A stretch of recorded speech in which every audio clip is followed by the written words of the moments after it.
ओम शांति। आज 18 अक्टूबर 2023 है। आज बाबा ने पूरी मुरली के अंदर जो बातों को हाईलाइट किया वो है बंधन कैसा होता है और संबंध कैसा होता है। और इस समय हमारा ये ईश्वरीय संबंध है, ईश्वरीय संबंध के अंदर कितना सहज है। इवन हमारे संबंधों की भी इकोनॉमी बाबा ने हमें संगम पर बताई है। जैसे बाबा ने मुरली में कहा, बाप, एक दादा और बाकी सब भाई बहन और कोई रिश्ता नहीं। तो ये संबंध की इकोनॉमी भी बाबा ने बताई है। तो ऐसे ही आज अव्यक्त इशारों में बाबा हमें और भी इकोनॉमी बता रहे हैं। आइए जानते हैं आज के बाबा के अव्यक्त इशारों से। आपके पास समय और संकल्प रूपी जो श्रेष्ठ खजाने हैं, इन्हें कम खर्च बाला नशीन की विधि द्वारा सफल करो। संकल्प का खर्च कम हो लेकिन प्राप्ति ज़्यादा हो।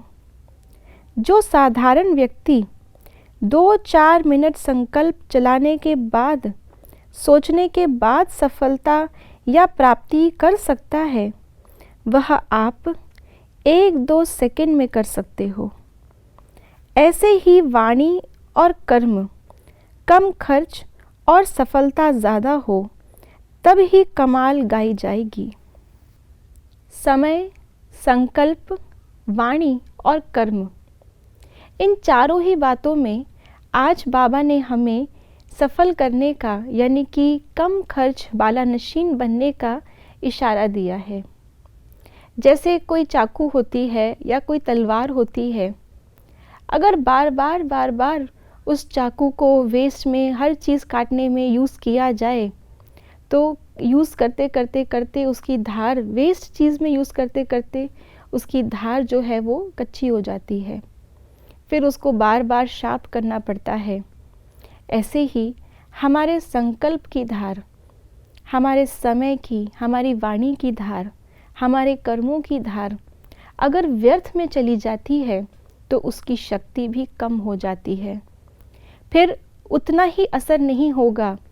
जैसे हम देखते हैं कोई व्यक्ति किसी बात के लिए किसी को बार बार बोलता है, तो थोड़े समय बाद लोग बोलते हैं इनकी तो बोलने की आदत है, तो उतने ही शब्दों का प्रभाव कम हो जाता है।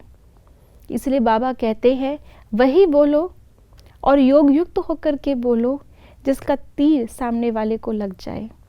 ऐसे ही संकल्प, जब बहुत सारे व्यर्थ संकल्प चलते हैं तो उन सारे व्यर्थ संकल्पों के बीच में समर्थ संकल्प कहीं छुप जाता है। जैसे अगर टेबल पे बहुत सारे कागजात रखे हों और उसमें से एक काम का पेपर निकालना है तो ज़्यादा ढूंढना पड़ेगा। और अगर हर चीज़ ऑर्गेनाइज्ड है टेबल पर तो जो सामान जहाँ से चाहिए वहाँ से ईजिली मिल सकता है। ऐसे ही बहुत सारे व्यर्थ संकल्पों के बीच में हमारा समर्थ संकल्प जो राइट टचिंग है वो मर्ज हो जाती है। ऐसे ही कर्म, अगर हमारे कर्म बार बार व्यर्थ जा रहे हैं, हमारे कर्मों में एक्यूरेसी नहीं है, तो फिर किए हुए कर्मों को सुधारने में समय चला जाता है। इसीलिए आज बाबा ने समय के अनुसार संकल्प, समय के अनुसार वाणी और समय के अनुसार कर्म हमारे ऐसे होने चाहिए जो कम से कम खर्च में ज़्यादा से ज़्यादा हम अचीव कर पाएँ। तो इसके लिए योग युक्त स्थिति की बहुत आवश्यकता है। ओम शांति।